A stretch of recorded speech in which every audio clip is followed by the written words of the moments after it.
L'agitation du marché des bijoux de Shuibei depuis le début de 2023 a marqué un retour en force par rapport à l'année dernière. Avec des designs attrayants, des styles variés et des prix bas, des dizaines d'affaires peuvent être conclues en quelques secondes. Shuibei est célèbre pour ses ventes d'or. Du point de vue de la qualité de l'or, on peut être assez serein. Nous sommes sur le point de nous marier. Nous préférons acheter de l'or plutôt que des diamants pour la transmission et pour porter. La consommation intérieure de joaillerie en or en Chine a atteint 555 tonnes au premier semestre de 2023. Parmi la consommation d'or, l'achat de lingots d'or a augmenté de 30% en glissement annuel, passant à 146 tonnes, tandis que la joaillerie en or a atteint 368 tonnes, soit une hausse de près de 15% par rapport à la même période l'an dernier.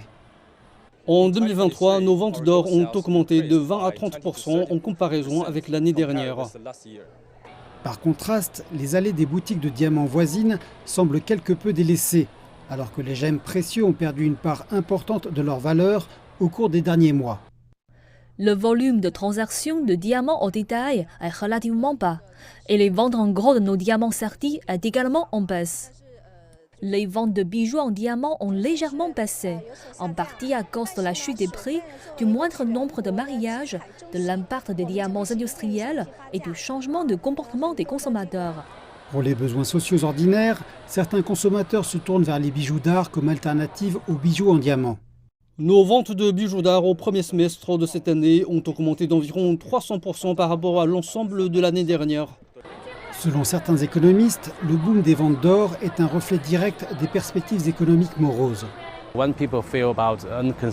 Lorsque les gens ressentent une incertitude quant au futur, particulièrement eu égard à l'économie, à la croissance des revenus, ils sont à changer de plateforme d'investissement, en passant de toute une variété de produits financiers à des valeurs fortes telles que l'or ou l'immobilier.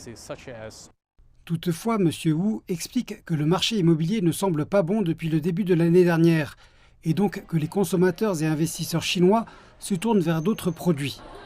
Des politiques incitatives adéquates demeurent nécessaires pour garantir un marché sain et la reprise économique.